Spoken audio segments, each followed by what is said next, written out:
cash call, everybody. Dale Archdekin, Brian Curtis, back for another week of amazing sales training. Brian, I wonder how long we're going to do this. Are we going to be like those two old guys from the Muppet Show up in the balcony? What were their names? I don't know, but I think we're already like the two old guys from the Muppet Show. At least I feel that way. I think we've already achieved that status. We just show up and laugh whether anybody's here or not. I think it was like Mortimer and I can't remember what their names are. Alex Montalvo says, how do you pronounce your last name, Dale? It's Dale Archdekin, like the archdeacon of a church. It's a fine name. It's actually Irish or Scottish or whatever. Absolutely. But today, for your listening pleasure, everyone, I have a call that I listen to. It's one of our trainees that's in training with us. And, I'm going to play her attempt at executing some of our training. And live on the show, we're going to correct it a little bit. And we're just going to talk about some of these things because this is why we do this, right? Absolutely. We put it out there. We want to help everyone listening. We want to help, including our clients, my clients, Brian's clients that are here listening to us, just as an additional way for us to help. Yeah, no, I love it. And, it's funny because there's so much nuance in conversation, and communication is kind of my thing that I love to study. And it's, I'm kind of passionate about it. I know people are like, really, Brian? I'm like, yeah, really. So it's okay. I'm weird and I'm good with that, but it's all the little things. And, we do role play on Wednesday. So I did a role play about an hour ago, and we spent probably the entire role play for about an hour talking about the nuances of it. And so what I want to say to everybody who's listening, the nuances are what takes you to the next level. I will tell you this, you can, if you can just get up and hammer the phones, you can probably have a pretty decent living if you're willing to do that. But these nuance things will take everything to the next level, make everything easier. So if you're sick of beating your head against the wall, hopefully we can share something with you today that might help move that forward for you. Yeah, man. What's funny is I want to kind of share this. So I just shot a quick video. So obviously, Brian is a coach. I'm a coach. We have our respective coaching companies. Today, as I was there was a lead that scheduled a time to jump on a Zoom and chat with me, and they ghosted, right? So my salesperson was trying to make sure they were going to show up because he was a little curious. He was like a little suspicious, and they ended up ghosting. They didn't show. So then I text, I'm sitting there on the Zoom waiting. And the language that I used in the text message and what I did caused them to reply and caused them to apologize. And then I fixed, after being kind of heavy, then I fixed the relationship with them. Nice. And I shot a quick video, showing what the text messages are back and forth. I'm going to post that on social. The reason I went down into that monologue, Brian, is that I'm active. I'm still active in sales. I sell training and coaching, right? I talk to people that need to have issues fixed for themselves. And it's funny that, at this point in our careers, having done so much and having so many conversations with people in so many different situations, that it's fun for me now to be in a conversation with somebody who's inquiring about our services. And you can just very quickly assess them, understand where they're at, know what should be said or how things should be spun or how they shouldn't be said or how they shouldn't be spun, right? What you should or shouldn't ask, where you should or shouldn't go, whether you should continue selling or whether you've sold enough, whether you're at the sale. Now it's just pretty much time to tell them where the credit card goes, or if they're unsold and you need to make the next step to, chase them down in the future. So I love this stuff too. And being able to study that stuff really is exciting for me. Yeah, that's great. I mean, it's what makes me go. I know it seems weird, but to me, it's communication, persuasion, and influence, and those are the three things that I really focus on, and that gives me the ability to have whatever I want. Now, I don't always use it. I don't always apply it enough, and Dale makes mistakes. I'm assuming I'm not. I don't know that, but I make mistakes. I still break in a few eggs in the pursuit of perfect omelets. Believe me. But you know what? That's the fun of it. And, I want to applaud everybody for being here. Just like I did say this to, my role play is optional. I just, like I said, I want to applaud everybody for being here. There's a lot of people who are quitting right now. And I'm not talking about, they're quitting till the end of the year. I'm talking about they're quitting. They're getting out of this business. They've decided it's too hard. My coach the other day told me that they're expecting a 30% attrition rate over the next 24 months. That's a really high attrition rate. So I applaud you for being here and saying, hey, I don't want to be one of those people. That's basically 1 out of 3 people. Let's just round up for easy numbers. 1 out of 3 people who is a realtor right now in the next 24 months won't be a realtor. So I applaud you for being here, because this is the kind of stuff that will allow you to kill those people, not kill them, but get ahead of them, crush them, and be one of those people. 1 out of 3 is serious. That's what Alex said. And I really appreciate that. It is a real thing. And it's because we have to have sales skills. It's because we have to be persuasive. It's because we're going to have to do more than open the door. And I'm super excited about that. And I know that seems weird, but I'm sick of somebody beating me because they answer the phone 2 seconds faster than me. Right. That makes sense, man. Yeah. Before I get into this call, I do want to say something about that too. I hear a lot of, let's say, not necessarily legacy agents, but agents who have a lot of experience in the business who necessarily aren't, let's put it this way. Brian and I, and probably a lot of you listeners, are the kind of people who are like, hey, if there's going to be houses sold and money to make, I'm good at selling houses and I like making money. It's going to be me, and I'm going to make sure it's going to be me who's going to sell that house and make the money, right? That's kind of the attitude that we have. That's the approach that we take. I'm hearing a lot of agents, and this is why they fail out. This is why they don't make it, is because you hear things like, well, we'll see what the market does. I don't know. It's kind of tough. I'm hoping that it turns around, well, I think that Brian and myself and listeners just like us are like, shit, I'd love for it to turn around too. I'd love for it to be easy too. But as long as it isn't easy, I'm still going to eat and I'm still going to sell houses, right? Well, It's going to happen. It'll be me. You and I agree about 95% of the time. I don't want it to get easy again.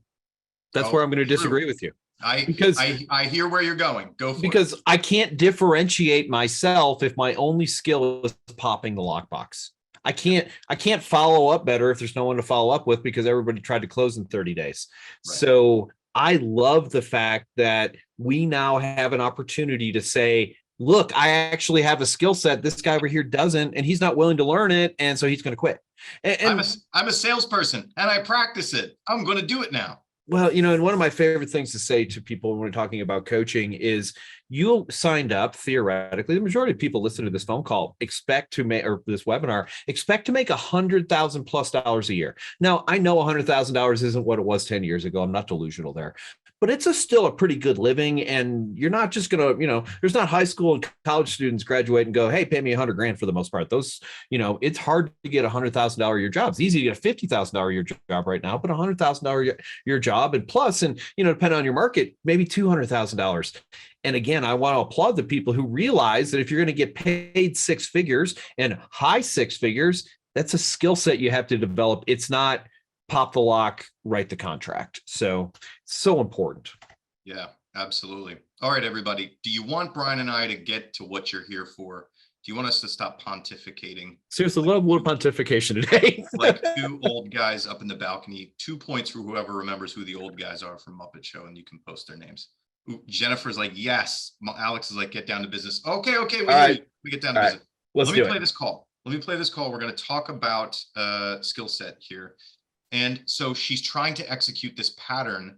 So we have this pattern that we use for things like waiting for the market to crash, or waiting for interest rates to come down or go up, or Bernie Sanders to get into office, or whatever the hell you're waiting for, right?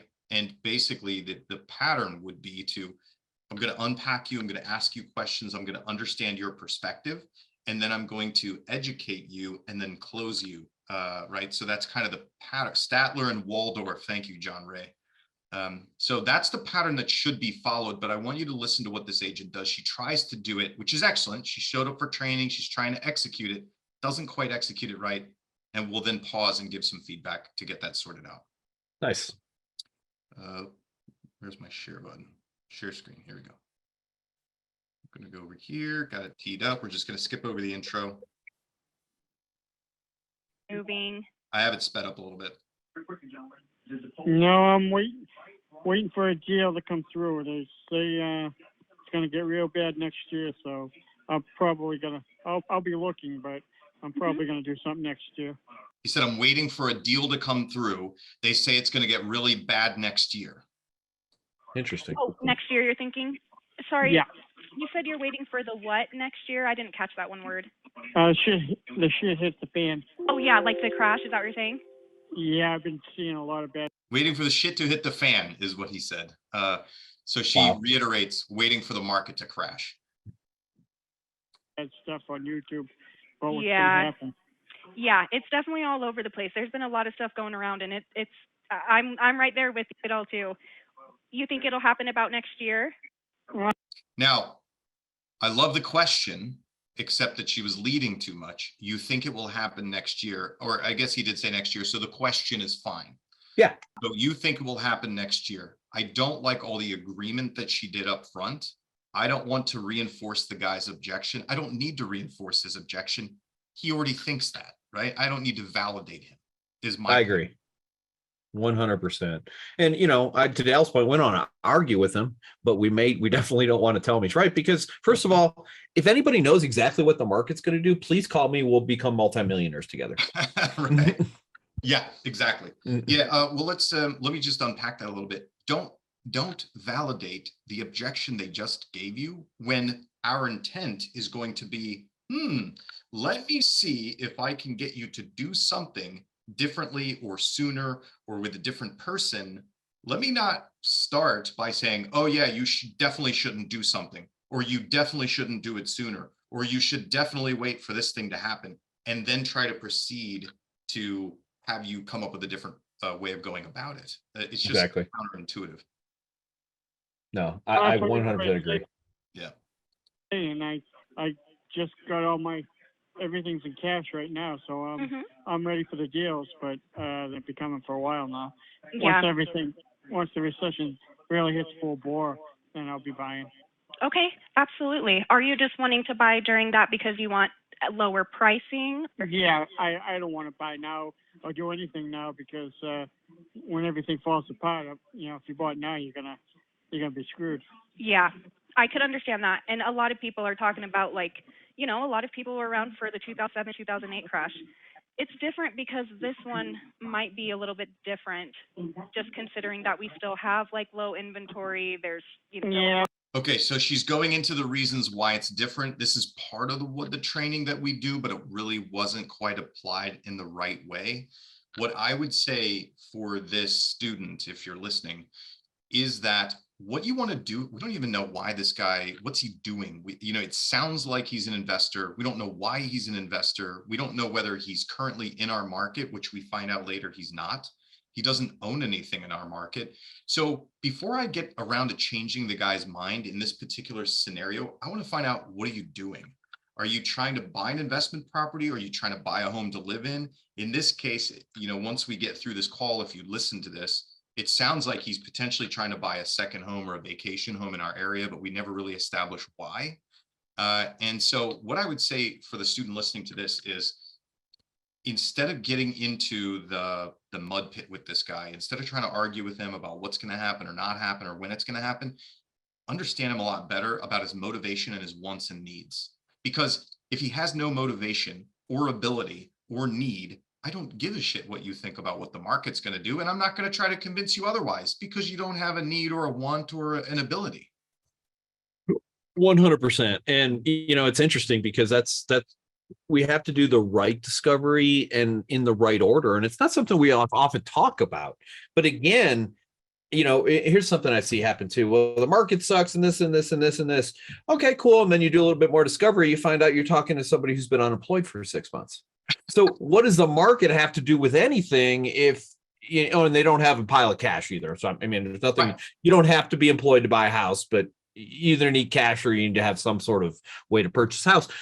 So, sometimes the order matters. And you know what, at the end of the day, sometimes we waste a little bit of time. But I think it's super important, if we were going to try to handle this objection, we got to understand where this guy's getting his information from. Based on what? and I wouldn't ask this question exactly this way, is the market going to crash? What is the economic driver that causes the market? Here's a great question. What causes a housing market to crash? I want to know what this guy believes. Oh, it's the economy. Actually, it's not. Actually, it has very little to do with the economy. If you look historically, our worst depressions, if you will, houses actually went up in value, with the exception of 2008. And 2008 was driven by the housing market. Therefore, it had to do that. But if you look at all the other recessions that have happened, or even the Great Depression, housing prices went up. So the economy does not drive housing prices. Like, how was the economy in 2020? It was garbage. Like, it was a crappy economy. Guess what? Housing prices skyrocketed. So yeah, and those are the kind of things that you need to have, though, that information in your tool belt. And again, this is one of the things that I hate, telling and not asking. So ask this person what he believes, because you're closing an objection that you have no idea what it is, because she went and talked about how this one was different, da da da da da da. There's nothing wrong with that. Her information was correct, but why did we go there? Yeah. And back to my point to begin with was, I don't believe that she should have gone down that path before she understood what his intent or ability or purpose was. I agree. Once 100%. Then I think she could have started to try and execute some of that if necessary. Yeah. And, here's a bit of a real simple question at the beginning of that conversation. So, I understand you're not looking right now, give him his little whatever. If you were looking, would you be looking to purchase an investment property or something to live in? Oh, yep. Investment property. Because I can say right now, I actually kind of agree that right now may not be the best time to buy an investment property. I agree with that. Not because I think the market's going to crash, because I think the market's really strong. So that's why. I think it's tough to find an investment property right now, but I mean, for me, anytime is the right time to buy a property where the numbers make sense. Agreed. And what's funny, Brian, is that this guy in his, he doesn't sound super sophisticated, but he is a property owner. He's been doing it for a while. And it's kind of, she could have used, now she's a junior agent, she's pretty new, but she could have used that kind of logic with the guy, because he's super logical, right? I'm going to wait for the market to crash. I got a pile of cash. I'm going to buy deals when they start raining like candy from the sky, right? Hey, that sounds fantastic, man. I want to do that too. Let me ask you something. If I come across an investment property that makes sense according to the way you do your numbers and looks profitable to you, do you think you'd want to take a look at it, right? Yeah. Just to close, like the guy already set himself up to have to say yes to that, right? Yes. 100%. So, and that's something she could use for this investor, because it always makes sense to buy an investment property if the numbers make sense. Right. And I guess I need to clarify that, like, rental property is still a valuable thing right now. There's just not a ton of flips out there.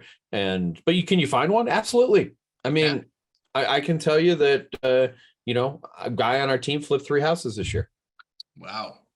That's so good. It's a thing. It's a real thing. Now it's more challenging than it was 6 months ago, but it's not impossible. And those of you who are investors or are counseling investors, my philosophy is really simple, and this has served me and my clients well. You don't make money when you sell the house. You make money when you buy the house. Oh yeah. Absolutely. Which is one of the reasons that I hate working with investors, because I got to show them 20 properties before they're going to buy one. Right. Yeah. So we've always said, man, you don't work with investors. You find deals. If an agent finds a deal, I promise you, if it's anywhere near a deal, you're going to have a line of people that want to buy it from you. You don't need investors. You need deals. Cool. All right. I've got a call to play, but let's, I'm going to answer Alex Matavo's. I think maybe I just misspoke there.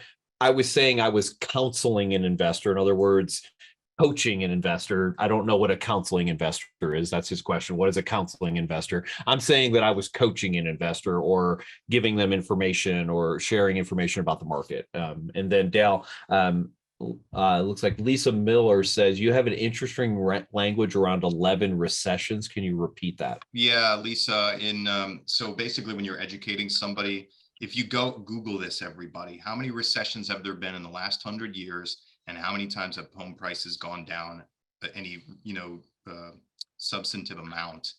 And over the last 100 years, there have been 11 recessions, and only during 2 of them have home prices gone down an appreciable amount. And that was 1980 and 2008.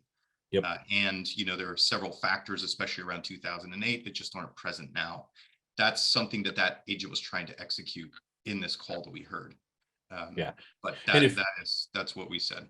And if you actually look at that, one of the things that can help you during a recession most of the time is owning a house or buying houses. So, and so in some ways, this guy's right. When we have recession, sometimes there's opportunities, and those opportunities are created because people have financial problems and need to get rid of their house very, very quickly. So in that way, he's right. It's just that I don't believe that there's going to be a recession driven by the housing market like 2008. And that's probably the biggest fallacy that we're hearing. It's going to be just like 2008. It's nothing like 2008. And if you don't know what that's like, research that, because you need to be able to talk about what's different in 2008 and 2023, because they're day and night.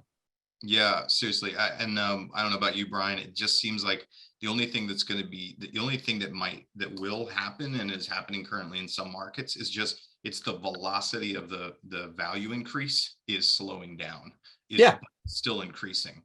One of my strong and increasing. Yeah, here's a great statement that you can use. The market is not decreasing; it's simply increasing slower.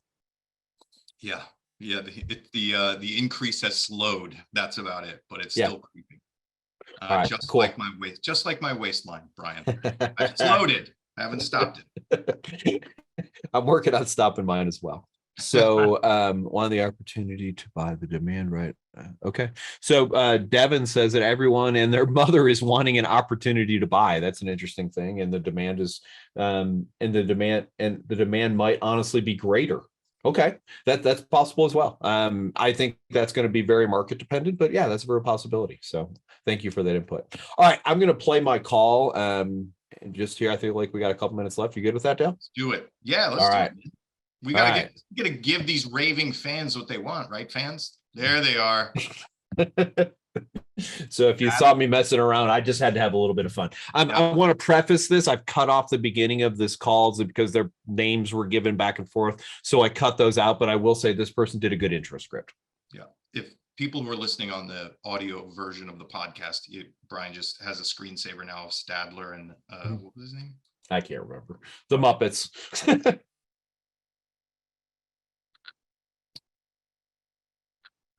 Waldorf, Stadler and Waldorf. So right now we're waiting for Brian's call to play. Oh, what we're waiting for is Brian learning how to do this, because I've only done it about 400 times. That's not an exaggeration. 3 or 4 years. Yeah, so I still don't know how to hit the share sound button all the time, apparently. So let me try that again. Here we go. Give me a thumbs up if you hear me, Dale. You're checking out 490 Poplar Road in Centerton? Yes. Okay. Tell me a little bit as to what's caught your eye about this home. We've just recently started looking, but to tell you the truth, that was the first house that I liked, and it's just a little bitty sketch. It's not even anything really to look at. I just really like the layout. Okay. And the neighborhood. Pause. Yeah, well, these are... I don't know, man. This lady just started her search, and lo and behold, found something with the perfect layout. Can we give her a little more energy? That's fantastic. Congratulations. It really happened that way. Like, so a little happier. It's interesting that you say that, Dale. So again, on our role play this morning, one of the things that I was talking about, and she, in my opinion, she has decent energy. Okay. So we'll play the rest of that call. But here's something, like we had a guy and he was doing like basic discovery on housing needs, like bedrooms, bathrooms. So he was asking this: how many bedrooms do you want? How many bathrooms do you want? And you know, what I said to him is, I want you to feel the difference. I know, and people are going, Brian, really feel the difference. No, I want you to feel the difference in these two things. How many bedrooms would be good for you? 3. Okay. Hey, man, in a perfect world, if you got to pick, what would be the ideal number of bedrooms for you? Those are two exact same questions. And if you listening to that, I want you to just feel it in yourself. Like, which one of those makes you want to answer that question? Which one makes you feel like you're at the proctologist? Because that's really, I know, I don't know. It's been a long year, Dale, but there it is. There it is. So I'm going to, and that's what I suggested to the agent who did that. I said, look, listen to your calls and tell me how you feel if you were the person being asked those questions. I know it's not exciting to ask somebody how many bedrooms they want, but you still have to ask like it's the greatest question you've ever asked in your life. It helps so much. Yeah. Brian, do you have more point that you want to make? Because I want to talk about the energy thing. No, go do it. Okay. So just like what you're saying, you're like, hey, I know it's not freaking exciting to ask another, buyer how many bedrooms they want. But guess what, man? I want people to think about it this way. If I'm just starting my search, if I'm just getting into this, I'm excited about how many goddamn bedrooms I want, or I have needs around how many bedrooms I want. So it actually matters to me. So just pretend like it matters to you too, which I think is what Brian is saying. And Absolutely. in addition to that, think about it this way. Every time that you talk to a lead, especially when they say, we're just starting our search, we're just starting to look, whatever it may be, that put yourself into their shoes.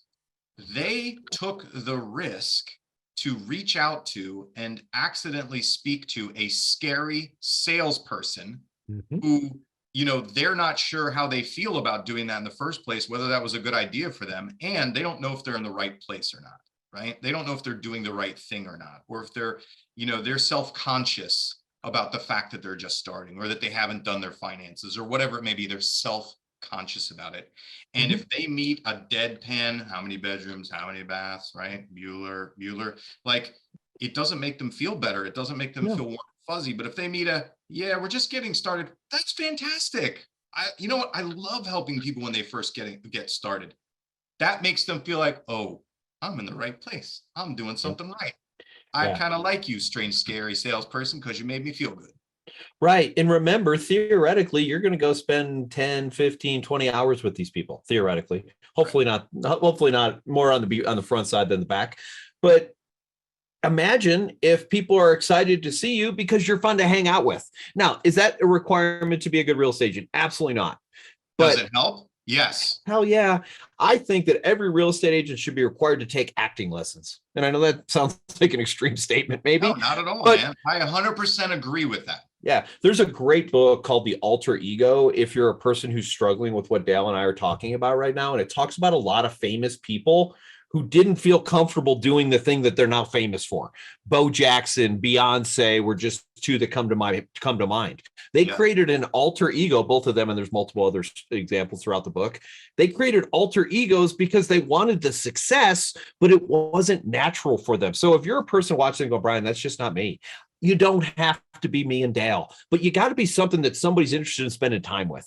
And, and if you're looking at this as a job and like, oh God, I got to go show another house, that's how you're going to come across.